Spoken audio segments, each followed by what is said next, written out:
I loved my husband. But every time I looked at him, I thought of him. And I couldn't stop. It started 3 years ago. We'd just come back from vacation. Italy, sun, wine, his arm around my shoulders. Everything was perfect. Too perfect maybe. 3 days later I saw him. Not in a dream. Not in a memory. But at the bakery around the corner. Marcus. My first love. The one I believed at 18 the world was made of just us two. He wore glasses now. His hair was shorter. But his smile. That smile that carried me through entire nights. It was still there. We spoke for only 5 minutes. About the weather. About Berlin. That he's an architect now. But in those 5 minutes my body felt like it did back then. Alive. Vulnerable.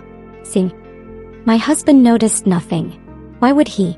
I was the perfect wife. Cooking, caring, laughing at his jokes. But at night I lay awake wondering. What if this is all there is? What if I never burn again? A week later I messaged Marcus. Just one sentence. Nice to see you again. No intention. No plan. Just curiosity. He replied instantly. And then, it happened. Not out of hate. Not out of boredom. But out of a deep, almost childlike longing to feel myself again. The affair lasted 2 months. Every meeting was a rush and then a crash. I cried in the car before driving home. Washed my face 3 times so my husband wouldn't smell the lipstick.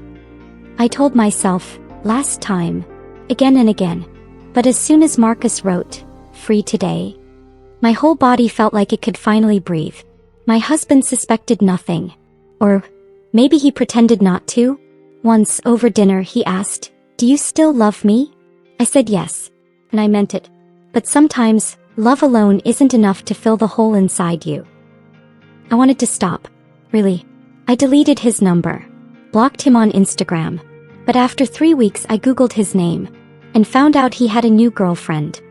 Something broke in me then. Not from jealousy. But because I was suddenly free. No secret meetings. No lies. Just me and the emptiness I'd been numbing for years. Today, a year later, I'm still married. My husband doesn't know. Maybe he never will. But I've stopped. Not because I became strong. But because I finally understood. I didn't miss Marcus. I missed myself. The woman who believed she was worthy of love. Not despite her flaws but with them. And that woman. I'm trying to find her again every day.